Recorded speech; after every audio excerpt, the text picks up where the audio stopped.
Everyone thought Eustace Conway was the last true mountain man, a man who could walk into the wilderness with nothing but determination and come out stronger than before. He became a symbol of freedom, self-reliance, and a life untouched by modern comforts. But what if the legend wasn't the full story? Behind the buckskin clothing and survival skills was a man facing battles few ever saw: lawsuits, betrayals, government crackdowns, and painful personal struggles. People tried to warn us about Eustace, but almost no one listened. Maybe now it's time we finally ask, who was the real Eustace Conway?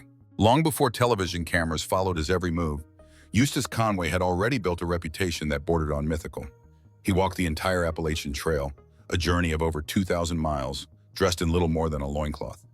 On that trek, he relied almost entirely on the land, hunting, gathering, and moving as if he were born a century too late. Years later, he rode across the United States on horseback in just 103 days, setting a record that even seasoned riders considered nearly impossible. These feats weren't staged for the spotlight. They were real, and they painted a picture of a man who didn't just survive in the wild. He thrived. To many, Eustace became a living reminder of America's frontier past. People compared him to Daniel Boone or Davy Crockett, a man destined to carve out a life in places most wouldn't dare set foot. His image was captivating because he didn't just talk about wilderness skills, he embodied them. When others were glued to screens, Eustace was building shelters from logs, starting fires with sticks, and foraging for food like his ancestors. But the same qualities that made him legendary also made him mysterious. Was he truly as untouchable as he seemed? Was this rugged simplicity really sustainable? Or was it an act carefully curated by someone who knew the world was watching? Those questions lingered, and they would grow louder as cracks began to appear in the myth of the mountain man.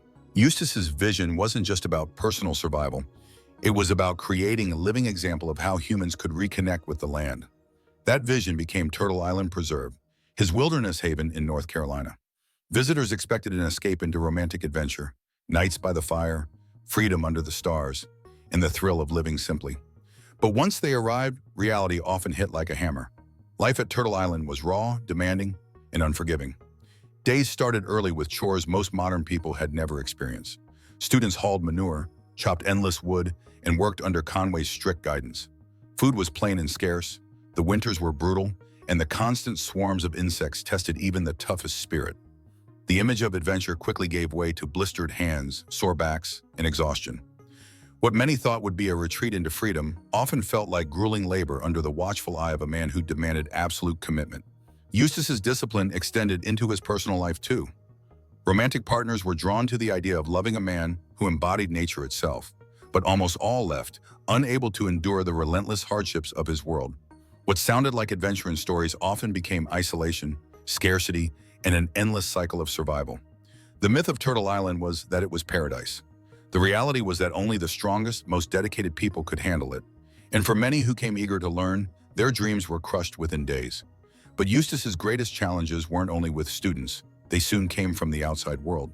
For decades, Turtle Island grew into a sanctuary where Eustace taught wilderness skills. But behind the rustic beauty, a storm was brewing.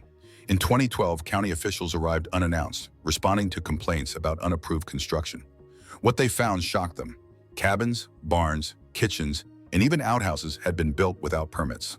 Inspectors claimed the structures failed to meet basic safety standards. Some lacked proper anchoring, while others used ungraded timber cut directly from the land.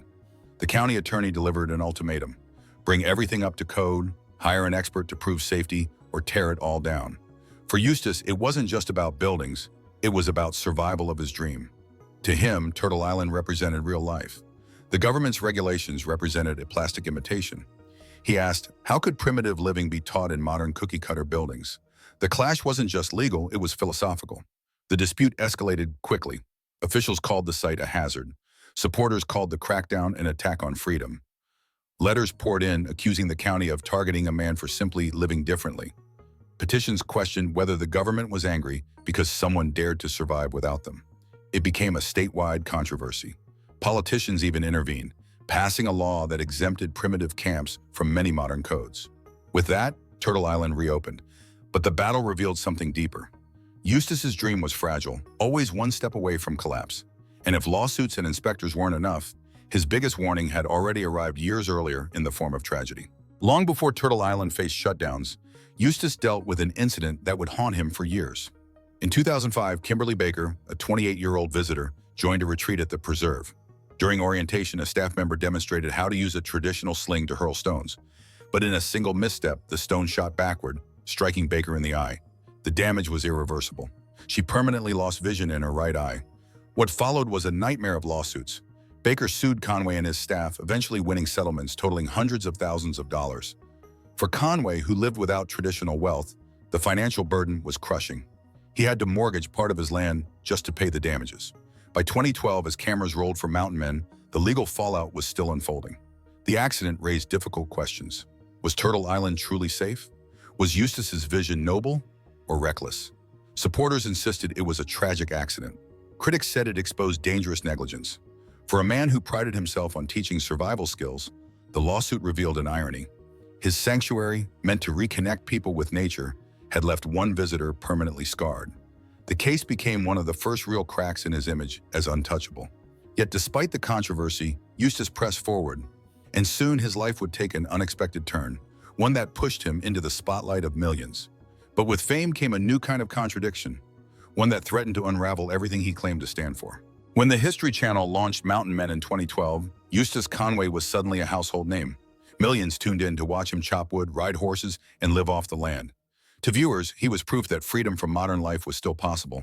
But behind the scenes, Conway himself admitted it was a paradox. "I think television's terrible," he once laughed. And yet, he relied on it to keep Turtle Island alive. For 2 seasons, the cameras captured his daily struggles and triumphs. But Eustace confessed in private that much of it was about image. In Elizabeth Gilbert's book, The Last American Man, he admitted he played a role for the public. "When I go out in public, I try to look like a wild guy who just came off the mountain. I know it's an act. I'm a showman. I give people the picture of how I wish I were living. What else can I do? People expect it." That admission cut to the core of the paradox. Was Eustace truly living the pure, untamed life people admired? Or was he performing a version of it? For him, the answer was complicated. He needed money to maintain Turtle Island, and television brought both resources and recognition. But it also blurred the line between his real life and the legend people wanted to believe in. And just when it seemed he had found balance between two worlds, tragedy struck in the most personal way imaginable, shaking the foundation of everything he had built. For years, Eustace's closest ally was Preston Roberts, his lifelong friend and partner on Turtle Island. Preston wasn't just a helping hand, he was a vital part of the preserve, often working beside Eustace in silence.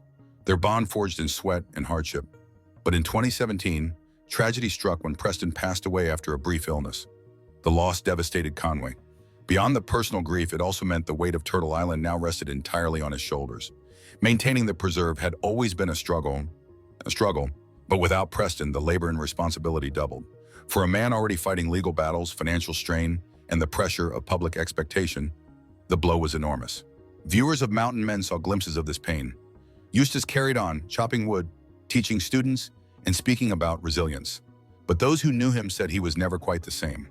The pressure mounted between staying true to his mission, satisfying television producers, and keeping Turtle Island alive financially. Through it all, Eustace admitted something that shocked fans. Life wasn't as dramatic as television made it look. The producers needed conflict and high stakes, but the truth of his daily life was often far quieter, full of small tasks, endless work, and exhaustion. That confession stripped away some of the mystique, but it also revealed a man caught between survival and storytelling. And yet, even in his darkest moments, Conway never gave up on the message he had been preaching for decades. At the heart of Eustace Conway's life was a warning. Modern America is drowning in comfort, and unless people reconnect with reality, they'll forget how to truly live. His challenge wasn't to drag people into the woods with nothing but a knife. It was to start small. Plant 5 radishes, build something with your own hands, learn the basics of food, shelter, clothing, and water. To him, these were the foundations of freedom. He also knew self-sufficiency was never absolute. Critics mocked him for using chainsaws or buying hay, but Conway defended those choices. Survival, he argued, wasn't about pretending modern tools didn't exist. It was about balance, combining old traditions with modern necessities in a way that kept people grounded. He often told the story of how he lived without electricity for 30 years, inviting thousands to try it. Yet not a single one of them gave it up when they returned home. Instead of shaming them, Eustace shifted his approach. If people wouldn't abandon electricity, he'd teach them to make it sustainably. That's why he built a hydroelectric system at Turtle Island, showing visitors a new way to think about power. His goal wasn't to be a flawless role model. It was to remind people that life is fragile, and without reconnecting to the land, society risks losing its roots. And maybe that was the real warning. Eustace wasn't asking people to copy his life. He was asking them to remember what life truly means. So who was Eustace Conway, the last American mountain man, or a symbol of contradictions? On one hand, his feats were undeniable. Record-breaking journeys, decades living off the land, and a sanctuary built from nothing but vision and determination. He became a teacher, a storyteller, and a reminder that life could still be lived close to the earth. But the other side of the story revealed lawsuits, government battles, personal losses, and an uneasy relationship with fame. The very image that made him famous often clashed with the reality behind the scenes. Even he admitted he was a showman, giving people the picture they wanted to see. And maybe that's why Eustace Conway's story is so compelling. He wasn't perfect. He wasn't invincible. He was a man trying to live by his principles in a world that made it nearly impossible. For every triumph, there was a setback. For every inspiring story, there was a warning hidden underneath. Today, Turtle Island stands as both a testament to his vision and a reminder of the struggles required to keep it alive. It forces us to ask ourselves, how much of our comfort would we be willing to give up? Could we truly live closer to reality? Or do we just like the idea of it from a safe distance? Eustace Conway's life leaves us with a question, not an answer. Was he the last true mountain man, or was he simply holding up a mirror to the rest of us?